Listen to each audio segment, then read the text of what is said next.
పశ్చిమ గోదావరి జిల్లా పాలకొల్లులో ఆక్వా రైతులు ఆందోళన చేపట్టారు. ఏపీ ఆక్వా రైతు సంఘం ఆధ్వర్యంలో సమావేశమైన రైతులు బైక్ ర్యాలీ నిర్వహించారు. పెంచిన ఫీడ్ రేట్లు తగ్గించాలి అని ప్రభుత్వాన్ని డిమాండ్ చేశారు.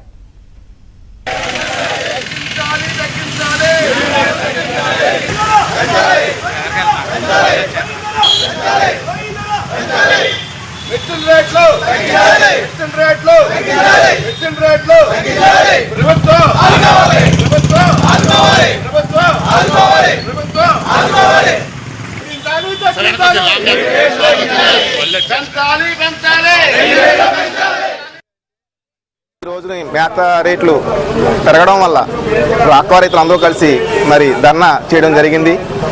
ప్రతి మేత షాపు కూడా అందరూ సహకరించారు. అలాగే మనకి గవర్నమెంట్కి ఆమె ఇచ్చిన ₹4 రేటు ₹2 తగ్గించడం వల్ల ఈ రోజున రైతులందరూ రోడ్డెక్కారు. మరి గవర్నమెంట్ కలా చేసుకుండి తప్పనిసరిగా మన రేట్ని పెంచి ఈ ఫీడ్ రేట్ని తగ్గించి రైతులందరినీ ఆదుకుంటారని కోరుకుంటూ మీ ఆక్వా రైతు. ఒక ఎకరానికి ఇప్పుడున్న సాగు ఖర్చుల ప్రకారం చూస్తే ఒక ఎకరానికి 1,50,000 నుంచి 1,75,000 వరకు రైతు పండినా కానీ నష్టపోతున్నారు. ఖర్చులు వ్యయం ఆ విధంగా పెరిగిపోయింది.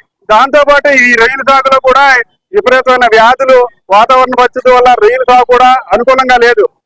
ఒక రైతు వచ్చినప్పటికీ సంవత్సరానికి 2-3 క్రాపులు చేస్తాడు. 2 క్రాపులు ఫెయిల్యూర్ అవుతున్నాయి, ఒక క్రాప్ వస్తుంది. ఈ వాతావరణ పరిస్థితుల్లో కూడా రైతు కూడా తీవ్రంగా నష్టపోతున్నాడు. ఈ సీడ్ కూడా నాణ్యత లేకపోవడం, ఈ మేత ధరలు పెరిగిపోవడం, రొయ్యల ధరలు తగ్గిపోవడం. ఈ రొయ్యల రేట్లు ఇప్పుడు ప్రస్తుతానికి ఉన్న రొయ్య ధరలో కనీసం కేజీకి ఒక 40 నుంచి 50 రూపాయలు పెరిగితే రైతుకు వెలుసుబాటు అవుతుంది.